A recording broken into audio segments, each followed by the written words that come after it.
They bought my sister a car for graduation while I took the bus, but when the award was announced, everyone went silent. Emotional hook.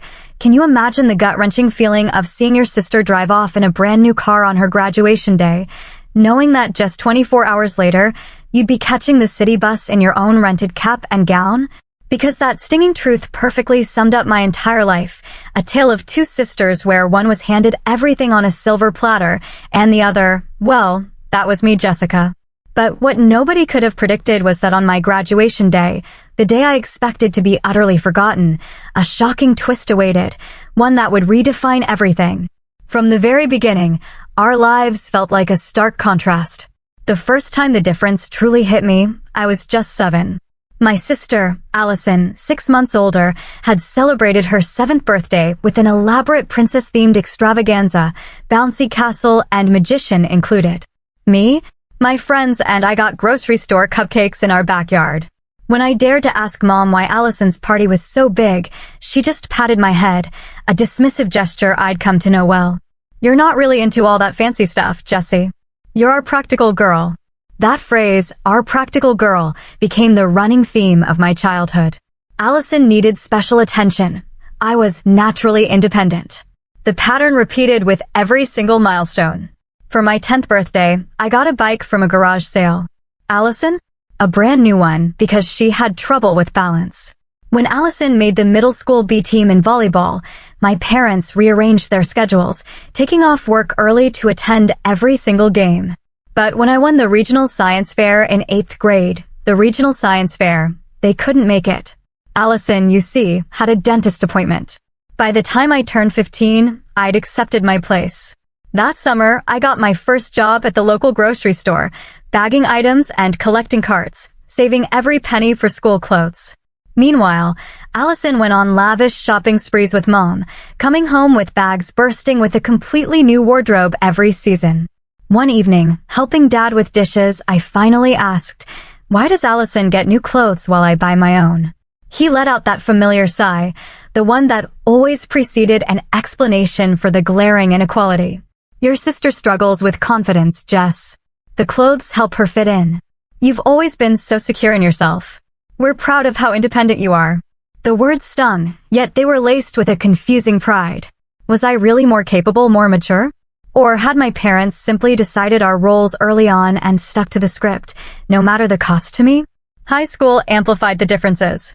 Allison cycled through expensive hobbies, horseback riding, photography, private singing lessons, each passion funded without question. Me? I joined the debate team and the newspaper because, well, they were free. I worked weekends and summers, saving half for college, spending the other half on necessities. Senior year arrived, and with it, college applications. I'd maintained a perfect 4.0 GPA, secured my spot as valedictorian, and won several merit scholarships. Allison, bless her heart, had a solid B average at the same high school. During a family dinner in October, my parents proudly announced their college plan. "We've set aside money for Allison to attend Westfield University," Mom beamed. "It's expensive, but we know she'll thrive with the extra academic support they offer." I waited. The silence stretched, uncomfortable and heavy. What about my college? I finally asked, my fork clattering onto my plate. My parents exchanged that look, the one that said, "Oh, we hoped she wouldn't bring this up." Dad cleared his throat. "Well, Jessica, we figured with your grades and all those scholarships, you'd be set. Plus, you've always been so good with money. You've got that nice savings account from all your jobs." The realization hit me like a physical blow, a punch to the gut. They'd saved nothing for me. Every dollar had gone to Allison's future, assuming I'd just figure out my own. So, Allison gets a free ride and I get nothing? My voice sounded small, almost lost. "It's not nothing," Mom countered. "You have your scholarships, and we know how capable you are. Allison needs the extra support. College will be challenging for her." I pushed back from the table, dinner forgotten. "And it won't be challenging for me? Just because I work hard and get good grades doesn't mean college will be easy or affordable." "Jessica, you're being dramatic," Dad sighed. "We've always known you'd land on your feet. That's who you are." That night, I spent hours researching financial aid, tears blurring my vision as I filled out form after form. My dream school, Princeton University, where I'd been invited to apply early decision, faded into impossibility. Even with scholarships, the cost was too high without parental support. That December, I accepted admission to State University with a generous merit scholarship covering about 60% of tuition. I'd work and take out loans for the rest, plus housing and expenses. Meanwhile, Allison got her acceptance package to Westfield, complete with a college shopping spree to outfit her dorm room. The last half of senior year, I took on extra hours at work, stubbornly maintaining my grades. At graduation, I delivered my valedictorian speech, spotting my parents in the audience, beaming with pride as if they'd had anything to do with my success. Afterward, they took pictures, telling everyone how proud they were of both their girls, as if their support had been distributed equally.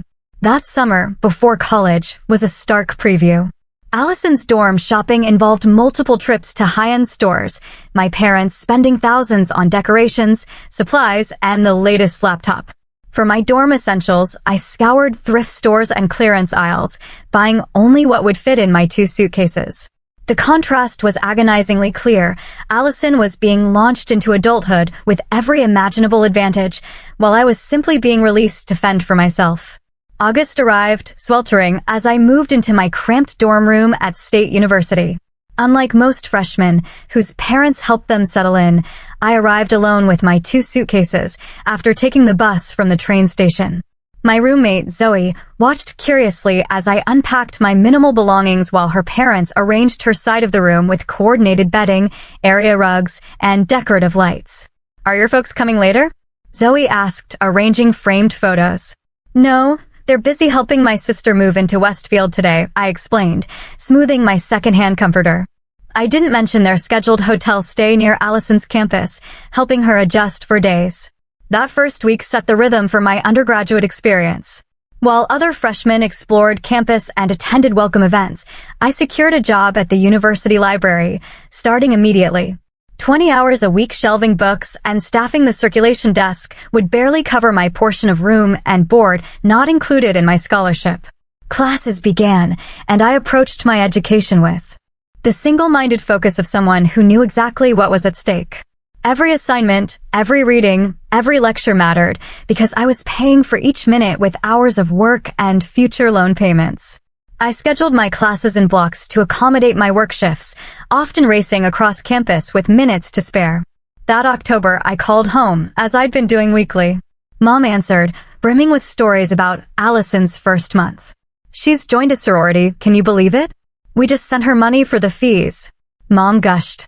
"And she might change her major from business to communications. She says it suits her personality better." When she finally asked about my classes, I shared my perfect grades and growing interest in research. Mom's response was perfunctory. "That's nice, dear. You've always been good at school." Midterm season arrived with crushing additional pressure. The library was cutting hours, and I needed supplemental income. I picked up a weekend job at a coffee shop, pushing my working hours to 25 per week. The schedule left little time for sleep, let alone the social activities that defined college for most students. Thanksgiving break brought me home for the first time since August. Allison arrived with dazzling stories of parties, new friends, and campus activities. She'd already changed her major once and was considering another switch. My parents listened with rapt attention, asking endless questions. When the conversation finally turned to me, I mentioned making the dean's list despite my work schedule. Dad nodded absently, serving himself more potatoes. "That's our Jessie.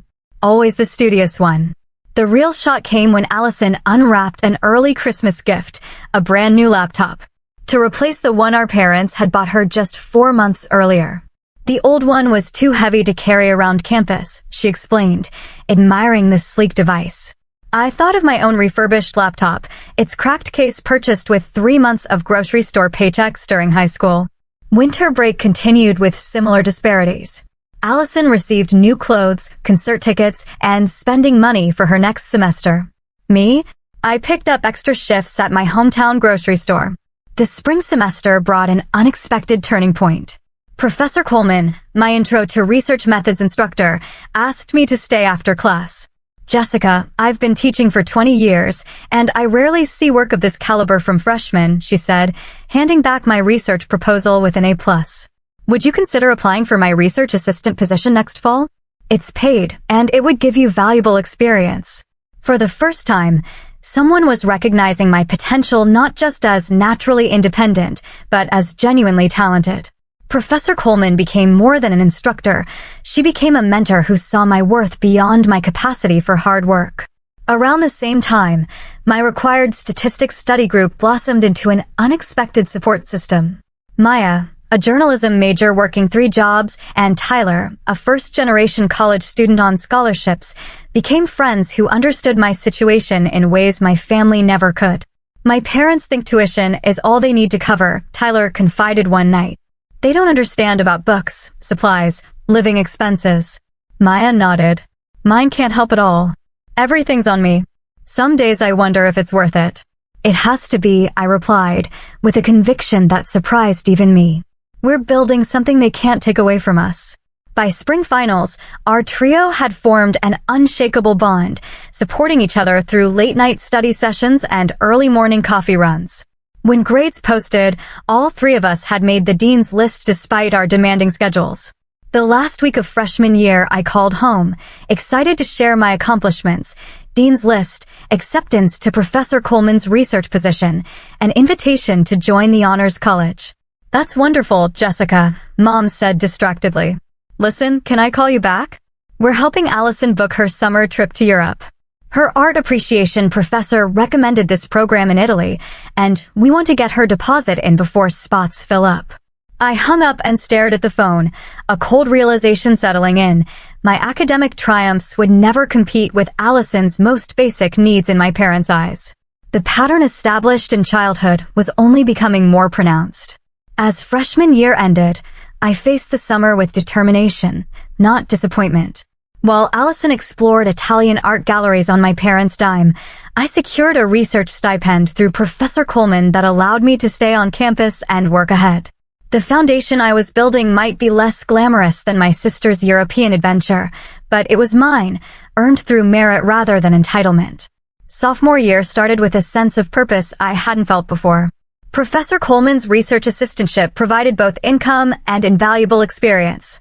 It even came with an unexpected benefit, a small office in the research wing I could use for studying. Meanwhile, my friend Tyler heard through the campus grapevine about a prestigious internship at the State Department of Education. You should apply, he insisted. They want someone with strong research skills, and that's literally what you do every day. Those internships always go to juniors and seniors, I objected. Just try, Maya chimed in. The worst they can say is no. Against my better judgment, I submitted an application, complete with a recommendation from Professor Coleman. 2 weeks and 3 interviews later, I became the first sophomore ever selected for the position. The part-time role would complement my research assistantship perfectly, opening doors to potential career paths. That Thanksgiving, I arrived home with legitimate professional accomplishments to share. Surely now my parents would recognize I was building something significant. The holiday table told a different story. Allison dominated conversation with tales of her semester abroad in Barcelona, which our parents had funded after she'd grown bored with her classes at Westfield. The Spanish lifestyle just speaks to me, she sighed dramatically. I'm thinking of switching my major to international studies. This would be her 3rd major change in less than 2 years, each switch extending her timeline to graduation, with my parents absorbing the additional costs without comment. When conversation finally turned to me, I shared news of my internship and research position. Oh, how nice, Mom said, with the same tone she'd use for a child's crayon drawing. Is that paying well? Are you able to cover your expenses? No congratulations, no pride, just practical concerns about my finances. I had an article accepted to the undergraduate research journal, I added, hoping for some recognition. Dad nodded. Always the bookworm. Don't work too hard, Jessie. College is supposed to be fun, too. Later that night, I overheard my parents discussing Allison's request for an apartment off campus for junior year. The dorms are too noisy for her to. Focus, Dad explained. If we want her to succeed, we should help her find somewhere quieter. The irony of this statement, given my perfect GPA despite working multiple jobs, felt like a physical pain in my chest. Junior year brought new challenges. My aging car, a high school graduation gift from my grandmother, broke down on the highway returning to campus. The repair estimate exceeded its value. Could you help me with a car loan? I asked my parents during our next phone call. Just until summer. I can increase my hours at work to pay you back. The awkward silence that followed said everything. We're really stretched thin right now, Jessica, Dad finally replied. Allison's apartment security deposit was substantial, and we just had to cover her summer school tuition since she dropped those spring classes. I understand, I said automatically, though I didn't. Not really. The loss of my car meant reliance on the erratic campus bus. My carefully choreographed schedule now included extra transit time, eating into precious study and sleep hours. Sometimes the last bus would leave the library before I finished my shift, forcing me to walk 30 minutes back to my apartment in the dark. That same semester, an unexpected dental emergency depleted my meager savings. The constant stress and poor nutrition had resulted in 2 cavities. With no dental insurance, the bill hit like a physical blow. Despite these setbacks, my academic star continued to rise. Professor Coleman included me as second author on a paper published in a respected journal. My work at the Department of Education led to an expanded role. The Honors College selected me to mentor incoming students. These professional and academic successes stood in stark contrast to my personal struggles. My apartment, shared with 3 other working students to minimize costs, was cramped and noisy. My meals consisted largely of ramen and whatever was on sale. My wardrobe remained unchanged since high school. Allison's junior year, from what I gathered during increasingly infrequent family calls, progressed in the opposite direction. Her fully funded apartment featured brand new furniture. Her 4th major switch had been approved, resetting some of her credits and potentially adding a 5th year to her university time. She joined an expensive fitness club because the university gym doesn't have the right vibe. Another cost our parents absorbed without question. Spring break of junior year marked the breaking point in my tolerance. I'd planned to spend the week catching up on research and getting ahead on my thesis proposal. A call from Mom changed everything. We're all going to Cabo San Lucas for spring break, she announced cheerfully. Allison's been studying so hard, and we thought a family vacation would be nice. Wow, that's short notice, I replied, my stomach sinking. When is this happening? Next week. We just booked the tickets, Mom said. Can you get the time off work? That question revealed how little they understood my reality. Getting time off would mean forfeiting a week's income one desperately needed. Purchasing a last-minute plane ticket was financially impossible. And studying hard for Allison meant something entirely different than my reality. I can't afford to miss work or buy a plane ticket, I explained. But you all enjoy the trip. Oh, Mom sounded genuinely surprised. Well, maybe we could help with the ticket if that's the issue. The selective generosity stung worse than no offer at all. They could fund a spontaneous international vacation for my sister and themselves, but had denied my request for a small car loan just weeks earlier. That's okay, I said, my voice tight. I have research deadlines anyway. While my family sent beach selfies from Mexico, I picked up extra shifts at the library to cover an unexpected rent increase. The contrast couldn't have been clearer. My sister's stress warranted tropical recovery. Mine was simply expected as part of my existence.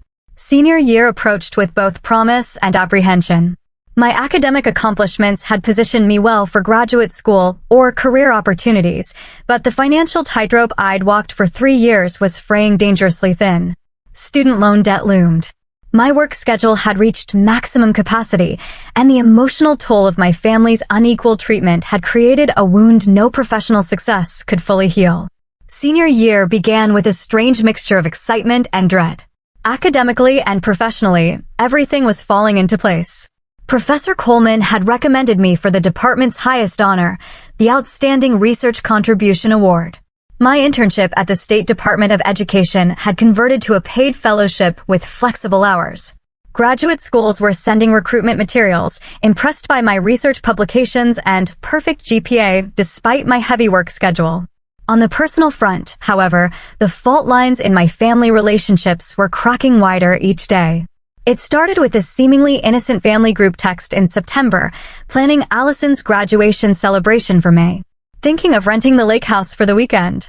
Save the dates, May 15th, 2017, Mom wrote. I stared at my phone screen, a cold feeling spreading through my chest. My own graduation ceremony was scheduled for May 16th. Not once had anyone asked about my graduation plans or mentioned celebrating my achievement. My graduation is on the 16th, I texted back. 3 hours passed before Dad replied, "Oh, is that the same weekend? Let me check Allison's schedule again." The next day came the follow-up, confirmed. Allison's ceremony is at 10 a.m. on Saturday the 16th. Is yours later? Maybe we can make both. The maybe hung in the air like a verdict. For years of unequal treatment distilled into a single word that made it clear whose milestone mattered more. Mine is at 2 p.m., I responded, then silenced my phone. October brought midterms and with them an unexpected dinner invitation from my parents. They were visiting Allison for her school's parents' weekend and suggested meeting halfway. Curiosity, more than optimism, prompted me to accept. The restaurant was upscale, the kind I never entered on my student budget. Allison arrived, sporting designer clothes and a fresh haircut. My parents beamed as we were seated, and I steeled myself for the usual dynamic. The bombshell dropped over appetizers. "We have exciting news," Mom announced, reaching for Dad's hand. "We've placed a deposit on a graduation gift for Allison, a new car. The dealership is holding a red Audi A3. Exactly what she's always wanted." Memories flashed through my mind, the time I'd asked for help with textbooks sophomore year and been told finances were tight. The dental work I was still paying off. The countless bus rides in rain and snow after my car died. "That's quite a gift," I managed to say, my voice steadier than I felt. "Well, she's worked so hard," Dad explained. "And she'll need reliable transportation for job interviews." I bit back the obvious response. Hadn't I worked hard, too? Wouldn't I also need transportation for my future? "Actually," Allison interjected, "I'm thinking of taking a gap year before job hunting. Maybe travel through Southeast Asia, find myself a bit before settling down." My parents nodded us. If this were perfectly reasonable. Another year of financial support, another experience funded without question. "What about you, Jessica? Any big plans after graduation?" Dad asked, as if just remembering I was also completing my degree. "I've received 3 job offers," I replied, "and acceptances to graduate programs at Columbia and Stanford with scholarships. I'm weighing my options." "Always the academic," Mom said with that familiar, dismissive tone. "Just don't get so caught up in work and study that you forget to live a little." The irony was breathtaking. My achievements, despite every obstacle, were reduced to some character flaw, while Allison's mediocre performance, with every advantage, was celebrated as a deserving reward. November brought the final confirmation that I would be attending graduation alone. The text came on a Tuesday evening as I finished my shift at the library. "Honey, we've looked at the schedule and we just can't make both ceremonies work with the lake house booking. Since we've already put down the deposit and Allison's ceremony is earlier, we'll need to attend hers. I'm sure you understand. You're so independent. Maybe we can have dinner the following weekend to celebrate. Love you." I didn't respond. What was there to say? For years of sacrifice and achievement, and they couldn't manage to attend a tower ceremony. The message was crystal clear. Allison's mediocre completion of a fully funded education mattered more than my magna cum laude graduation, achieved entirely through my own efforts. That night, in my apartment, the dam finally broke. I sobbed into my pillow, releasing years of hurt, disappointment, and anger. My roommates were out, leaving me mercifully alone with my breakdown. When the tears finally subsided, I called the one person who had consistently valued my worth. "Maya," I choked out when she answered, "They're not coming to my graduation. Those absolute jerks." Maya responded without hesitation. "Tell me everything." I poured out the whole story, the Audi, the lake house, the casual dismissal of my ceremony. "Jessica," Maya said when I'd finished, "I need you to hear something important. Your parents' failure to see your worth doesn't diminish it. Their blindness doesn't make your light any less bright. It shouldn't still hurt this much," I whispered. "Of course it hurts. They're your parents. But look at what you've built without them. You've earned every single thing you have. No one can take that away." After we hung up, I sat at my small desk overlooking the street. For the first time, I allowed myself to feel something beyond hurt. Pride. Not the defensive pride I'd used as a shield all these years, but genuine pride in what I'd accomplished against tremendous odds. That night, I made a decision. I would attend graduation alone, head held high. My achievements needed no witnesses to be valid, and whatever came next would continue to be built on my own terms, without expectation of the support that had never materialized. December brought final exams and an unexpected email from the Dean of Students' office requesting a meeting. Concerned it might relate to my financial aid or graduation status, I rearranged my work schedule. Jessica Parker, Dean Whitman, smiled as I entered her office. "Please have a seat. I've been looking forward to meeting you." Confused, I sat across from her. "Is there a problem with my graduation application?" "Quite the opposite," she replied. "Your name has been submitted for a special recognition at commencement. Before we announce it, I wanted to meet with you personally." My confusion must have shown, because she continued, "Every year, the university selects one graduating senior for the Chancellor's Award for Excellence and Perseverance. It's our highest honor given to a student who exemplifies extraordinary achievement in the face of significant challenges." "I didn't apply for any award," I said. "You were nominated by several faculty members, led by Professor Coleman. Your story is remarkable, Jessica. Working multiple jobs while maintaining perfect grades, publishing research as an undergraduate, and doing it all without family financial support." She paused. "The committee was unanimous in selecting you. The recognition I'd never received from my family was coming from my academic community instead." The irony wasn't lost on me. "There's more," Dean Whitman continued. "The award comes with a monetary prize, but this year, an anonymous donor has matched the amount to establish a scholarship in your name for future students who are self-supporting." Tears threatened, but I held them back. "Thank you. This is unexpected. We'll announce it at commencement, of course. I understand your family will be there." The question was innocent, but piercing. "Actually, no. They'll be attending my sister's graduation the same day." Something flickered across Dean Whitman's face, understanding, perhaps, or recognition of what the nomination letters had surely explained. "Well then," she said, her voice softening, "I'm especially glad you'll have this moment of recognition. You've earned it, Jessica, many times over." As May approached, I found myself in the strange position of preparing for the most significant academic achievement of my life, with no one to share it. Maya and Tyler would be at their own departmental ceremonies. Professor Coleman would be on stage with other faculty. I would walk alone, as I had done throughout my college journey. The night before graduation, I pressed my one business outfit and polished my single pair of professional shoes. I set out my honor cords, the special academic stole I'd earned, and my bus pass for the morning. Everything was ready, except my heart, which still ached with the absence of family support.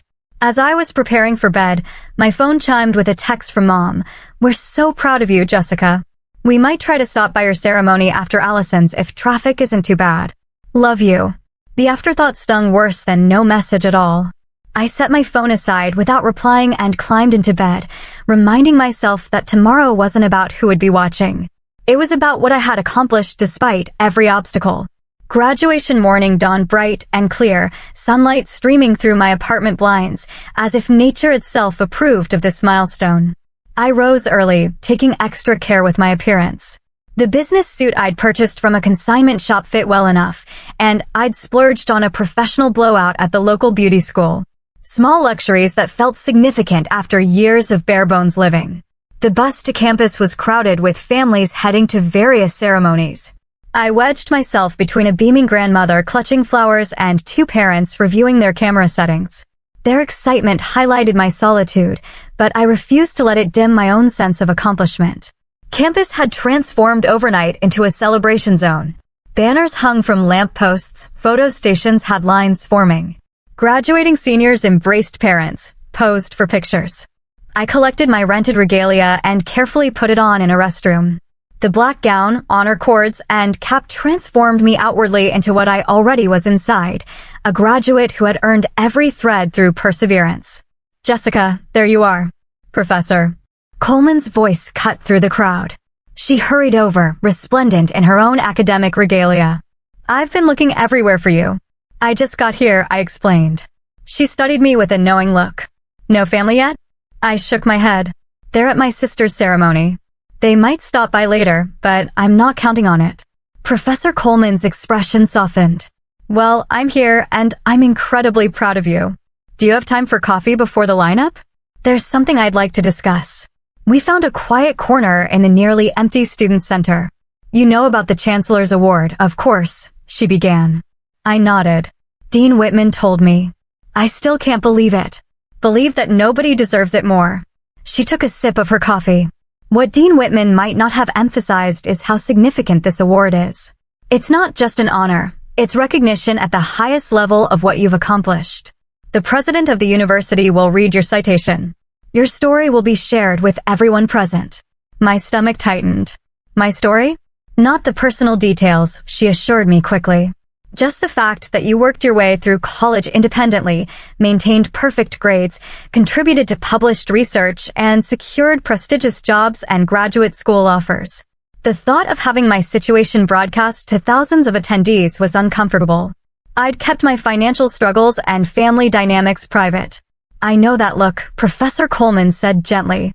You're worried about being exposed or pitted. But Jessica, what you've done isn't something to hide. It's something to celebrate. You're an inspiration to every student who's struggling to make it on their own. Her words shifted something in my perspective. Perhaps my journey wasn't just a series of personal hardships, but a testament to what was possible. The other thing, she continued, is that several department chairs and university benefactors have specifically asked to meet you at the reception. Your reputation has spread beyond our department. These connections could be invaluable for your future. For so long, I'd focused on simply surviving. The idea that my struggles might actually be launching me toward exceptional opportunities hadn't fully registered until now. Thank you, I said finally, for everything. For seeing my potential when my own family didn't. Professor Coleman squeezed my hand. You made yourself impossible not to see, Jessica. That's the most remarkable thing about you. We parted ways an hour before the ceremony. The quad was an orderly chaos of black-robed students. As I took my position, my phone vibrated with a text from Mom. Allison's ceremony running long. Doubt we'll make it to yours. Take pictures for us. So proud. The expected disappointment came, but it felt different now. Distant. As if it belonged to a past version of myself. Today wasn't about their absence, but about my presence, my achievement despite every obstacle. The music began, and our procession moved forward into the main arena where thousands of family members waited. I scanned the crowd briefly, a reflexive action. As expected, no familiar faces appeared. Once seated, I listened as the university president welcomed everyone. Distinguished alumni delivered inspirational messages. Then came the special awards portion. My heart raced as the president returned to the podium. Each year, the university bestows its highest honor, the Chancellor's Award for Excellence and Perseverance, upon one exceptional graduate who exemplifies extraordinary achievement in the face of significant challenges, he announced. This year's recipient maintained a perfect 4.0 GPA while working multiple jobs to finance her education entirely independently. She published research in prestigious journals as an undergraduate, secured competitive fellowships, and has been accepted to top graduate programs with scholarships. Ladies and gentlemen, I am honored to present the Chancellor's Award to Jessica Parker.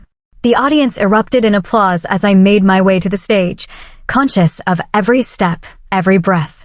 This moment felt surreal, as if happening to someone else. The president shook my hand and presented me with an engraved crystal award and certificate.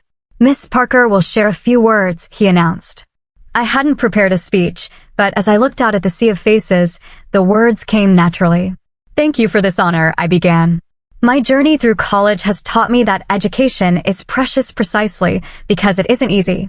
Every class, every assignment, every early morning and late night represented a choice to invest in myself when easier paths were available. To any student facing obstacles that seem insurmountable, I want you to know that your struggles don't define you, they refine you.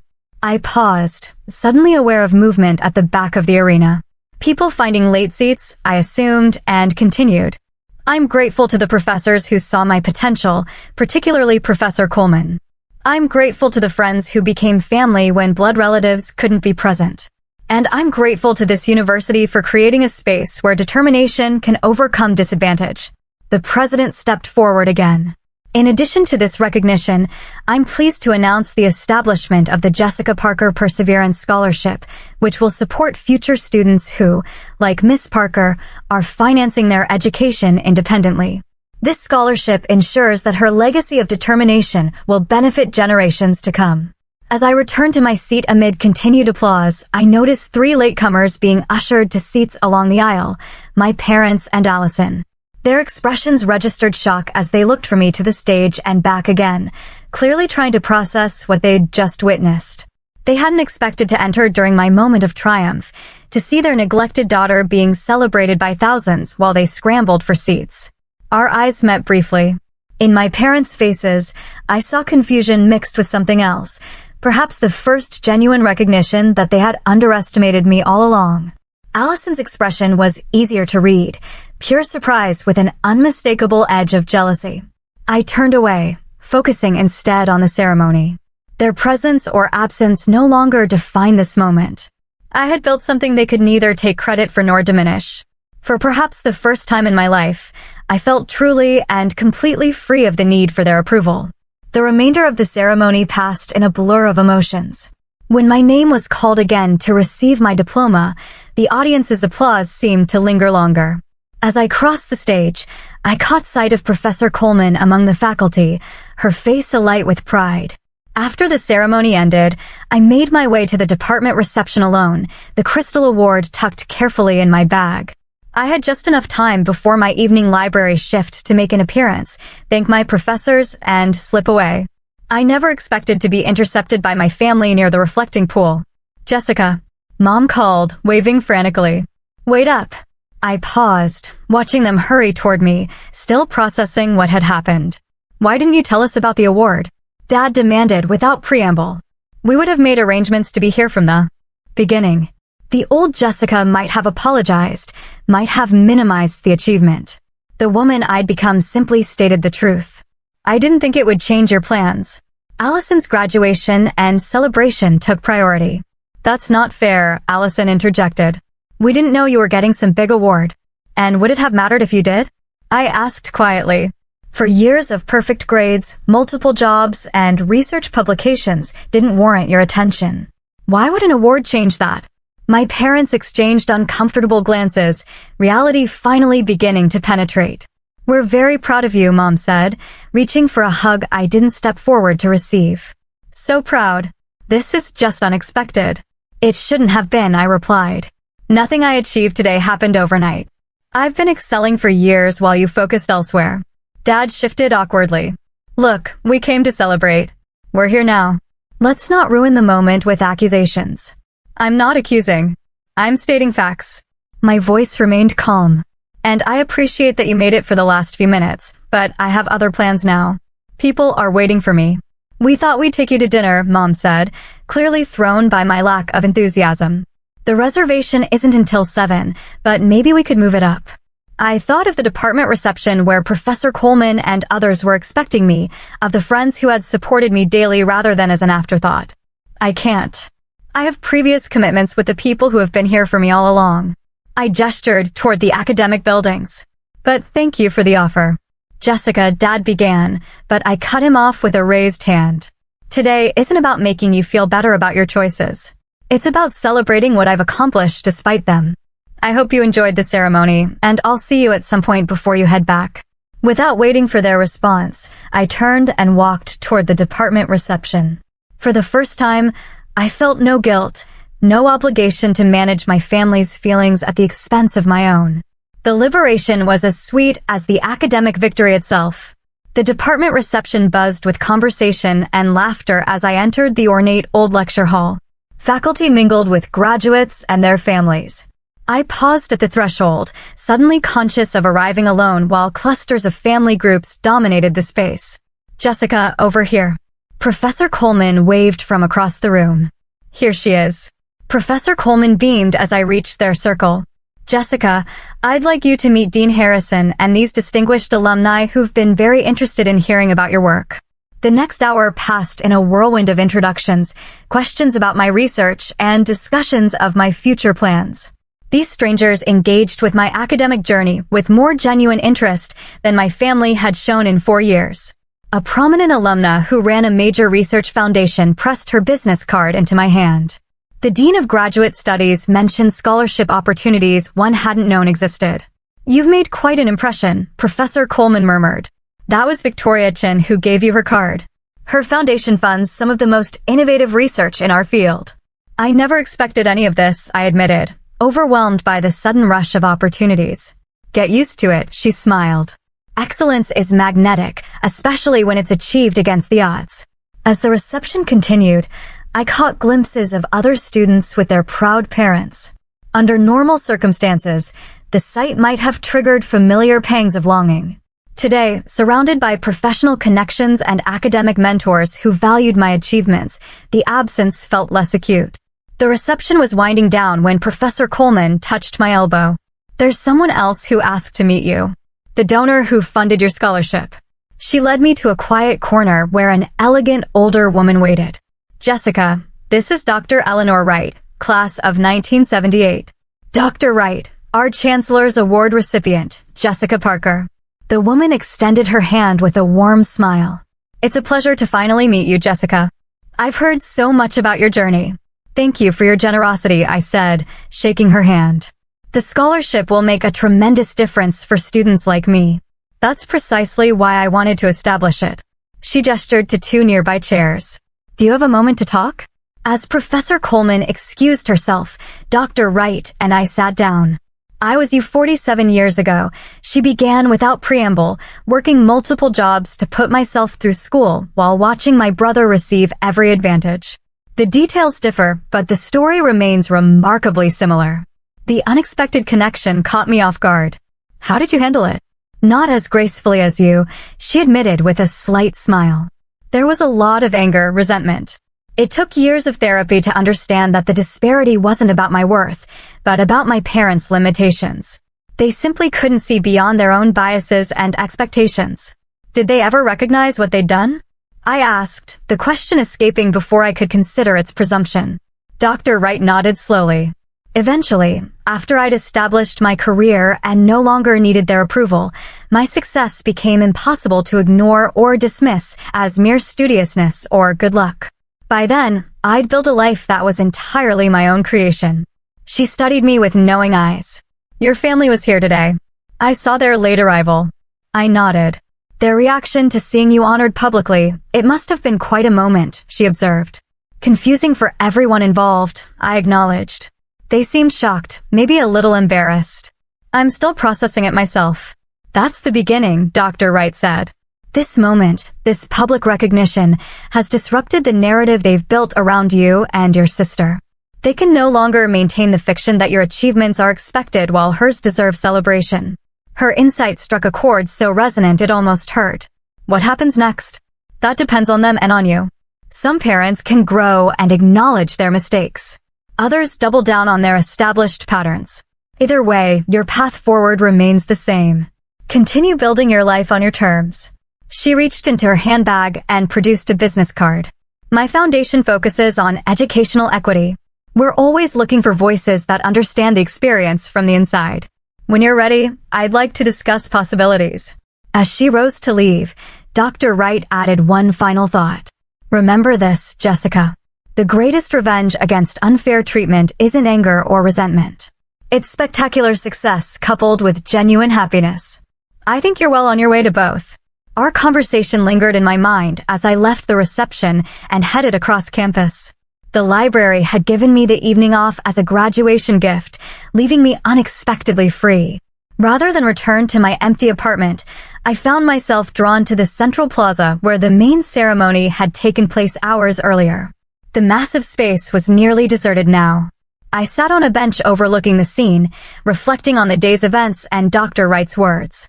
The sound of approaching footsteps broke my reverie. Looking up, I saw my family walking tentatively toward me. "We figured we might find you here," Dad said, hands in his pockets. "You always liked quiet places to think." His observation surprised me. I hadn't realized he'd noticed such details. We were hoping we could still have that dinner, Mom added. Our reservation isn't for another hour. I studied their faces, searching for the right response. Allison hung back slightly, her expression unreadable. Why no? I asked finally. What changed between this morning, when my graduation was an afterthought, and this evening? The directness of my questions seemed to catch them off guard. They exchanged glances before Dad spoke. Seeing you up there being honored like that, it made us realize we might have misjudged some things. Might have. The words slipped out. We did misjudge, Mom amended quickly. We've taken your success for granted while pouring resources into supporting Allison. We thought we were doing what was best for both of you based on your different needs. But we never asked what you needed, Dad continued. We just assumed you didn't need anything. Their acknowledgement should have felt vindicating. Instead, it highlighted how fundamentally they had misunderstood me for years. My independence hadn't been innate. It had been forced upon me by their choices. I did need things, I said quietly. Financial support, yes, but more than that, recognition, celebration of my achievements, the sense that my hard work mattered to you as much as Allison's struggles. Allison stepped forward unexpectedly. I didn't realize how uneven things were, she admitted. I've been so caught up in my own stuff that I never questioned why you got less. I'm sorry, Jessica. Her apology felt more genuine than our parents' stumbling recognition. Perhaps because she had been a beneficiary rather than an architect of the disparity. Thank you, I acknowledged. That means something. An uncomfortable silence settled over us until Mom tried again. Will you come to dinner, please? We'd like to hear about your awards and plans. I considered the invitation, weighing my lingering hurt against the possibility of a new beginning, but something felt premature. I appreciate the invitation, I said carefully. But I already have plans with friends who have supported me consistently throughout college. People who saw my worth before I had an award to prove it. Their disappointment was visible, but I continued. I'm not saying no forever, just for tonight. This isn't something we can fix over one dinner after graduation. What do you need from us? Dad asked. And the simple question, perhaps the first time he'd ever asked it, caught me by surprise. Time, I answered honestly. And consistency. If you're genuinely interested in my life and achievements now, show me over time, not just today when it's been publicly validated. They nodded slowly, absorbing the boundary I'd established. We're proud of you, Mom said, the words sounding more genuine than when she texted them earlier. Truly proud, and we'd like a chance to do better. I'd like that, too, I acknowledged. But it will take more than words. As they turned to leave, Allison hung back for a moment. For what it's worth, she said quietly. Watching you up on that stage today was amazing. You earned every bit of that recognition. Her words, perhaps the first unqualified admiration she'd ever expressed toward me, landed softly. Thank you, Allison. I watched them walk away, feeling neither triumph nor bitterness, but something more complex. The beginning of a separation between my self-worth and their recognition of it. Whether they ever fully acknowledged the imbalance they'd created, I now knew with certainty that my value existed independently of their ability to see it. My phone buzzed with a text from Maya. Celebration at Riverside Cafe in 30. Tyler, Zoe, everyone's coming. You better be there, Chancellor's Award winner. I smiled, pocketing my phone and taking one last look at the empty graduation plaza. Whatever came next, graduate school, career, reconciliation with my family, or continued distance, I would face it on my own terms, surrounded by people who recognized my worth from the beginning. As I walked toward the campus exit, the setting sun cast long shadows across the quad, a fitting visual for this day of endings and beginnings. The bus stop was empty when I arrived. I checked the schedule. 20 minutes until the next downtown bus. Pulling out my phone, I opened the rideshare app, one rarely used due to cost. Today, I decided, was worth a small splurge. I had places to be and people waiting for me, people who had chosen to be my family when biology had fallen short. 6 months after graduation, autumn painted the city in golden hues as I settled into my new routine. The job offer I'd accepted put me in a downtown office just blocks from the state education department where I'd interned. The salary, while entry-level, felt like unimaginable wealth after years of student poverty. Having my own tiny apartment, modest as it was, represented a luxury I'd never experienced. My professional life had launched with unexpected momentum. The connections made through Professor Coleman and other mentors opened doors that typically remained closed to new graduates. Dr. Wright's foundation had offered me a position on their Young Professionals Advisory Board, providing both networking opportunities and a modest stipend. The contrast between my current stability and the precarious balancing act of my college years sometimes felt surreal. No more rushing between multiple jobs. No more calculating whether I could afford both textbooks and groceries in the same week. The constant background anxiety of financial insecurity had diminished, though not completely disappeared. Some survival habits are hard to break. My relationship with my family remained complicated. True to their graduation day promises, my parents had made initial efforts to acknowledge the imbalance. They sent occasional texts asking about my work. They remembered my birthday with an actual gift rather than just a phone call. Small steps, but noticeable ones. Allison and I had established a cautious, direct relationship, independent of our parents. Monthly coffee meetings allowed us to discover each other as adults rather than as competitors. Her post-graduation travels had been shortened by financial reality when our parents finally established some boundaries around their support. "I'm looking for a job now," she told me. "Mom and Dad are still helping with rent, but they said it's time I covered my other expenses." The admission had filled me with complicated emotions. The indication that our parents were finally requiring some self-sufficiency from her, but also sympathy for the adjustment she faced after years of complete support. "It's overwhelming at first," I'd acknowledged. "But you adapt faster than you'd expect." "How did you do it?" she'd asked, genuine curiosity in her expression. "All of it, I mean. The jobs, the perfect grades, everything. One day at a time," I'd answered. "And with no other option, you find strength when necessity demands it." These conversations with Allison represented the beginning of a relationship built on mutual respect rather than the assigned roles we'd played throughout childhood. Whether it would develop into genuine closeness remained uncertain, but the possibility existed where it hadn't before. With my parents, progress came more slowly.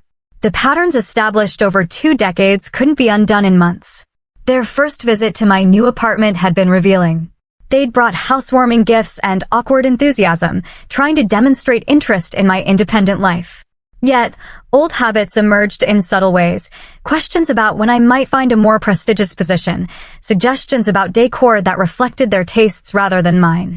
"We are so proud of how you've landed on your feet," Dad had said while inspecting my modest living room. "Always knew you would, of course." The comment had triggered a familiar sting. The suggestion that my success was inevitable rather than hard-won. This time, however, I'd found words for the feeling. "I didn't land on my feet by accident," I'd responded calmly. "I built this life deliberately, choice by choice, sacrifice by sacrifice. Nothing about it was guaranteed or easy." His momentary discomfort had given way to thoughtful consideration. "You're right," he'd acknowledged finally. "We've taken your accomplishments for granted. I'm trying to do better with that." The admission, small as it was, represented progress. Not the complete reckoning I might have once craved, but a step toward mutual understanding. At the suggestion of Dr. Wright, I'd begun working with a therapist specializing in family dynamics. Those weekly sessions provided space to process years of disparate treatment and its impact on my self-worth. I learned that while I couldn't change my past, I could reshape its meaning and influence on my present. "The patterns in your family weren't your fault," my therapist often reminded me. "But healing from them is your responsibility." That healing took various forms. Some days it meant establishing clear boundaries around family interactions. Other days it involved acknowledging the grief for the parental support I'd never received.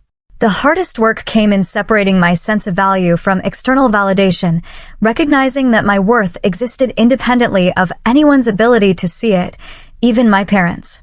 The most unexpected aspect of healing came through mentoring. The scholarship established in my name had selected its first recipient, a brilliant sophomore working 3 jobs to finance her education. Our monthly meetings to discuss her progress became a highlight of my schedule. In supporting her journey, I found myself reclaiming pieces of my own experience, transforming them from wounds into wisdom. "How do you deal with the unfairness?" she'd asked during our most recent conversation, watching other students get everything handed to them while you work yourself to exhaustion. The question had struck at the heart of my own ongoing healing process. The unfairness doesn't disappear, I told her honestly. But its power over you can.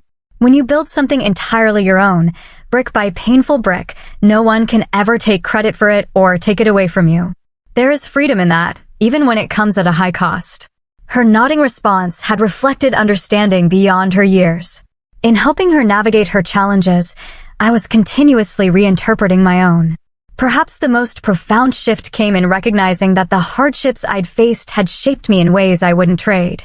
The self-reliance, work ethic, and resilience forced upon me by circumstance had become strengths I now claimed by choice.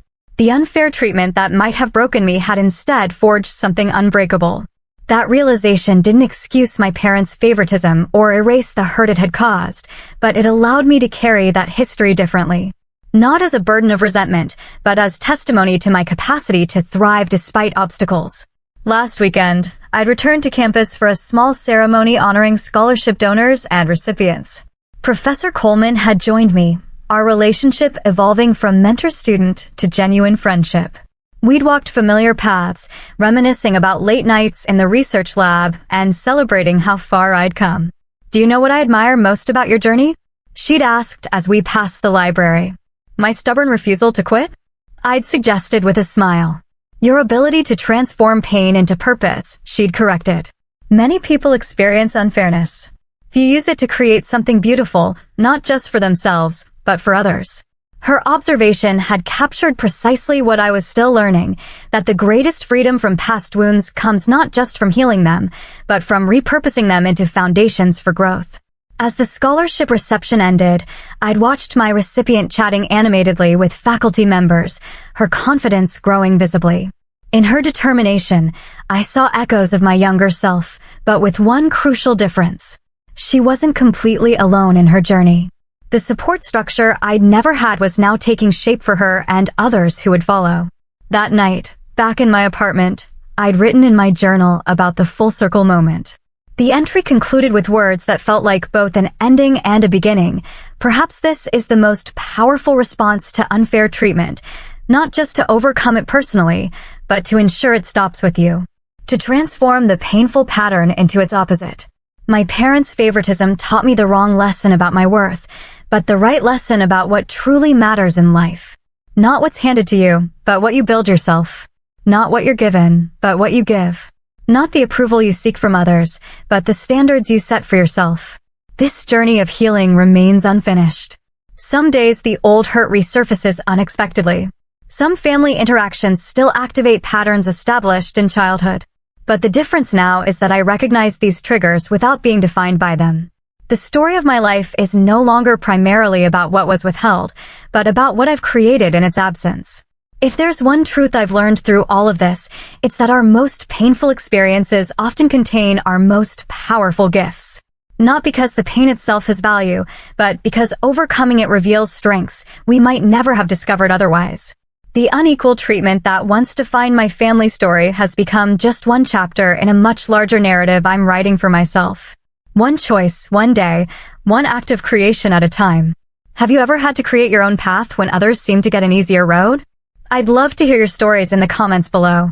If my journey resonated with you, consider subscribing to hear more stories of overcoming obstacles. And if you know someone who needs to be reminded of their worth beyond others' recognition, please share this video with them. Thank you for witnessing my story, and remember, your value exists independently of anyone's ability to see it.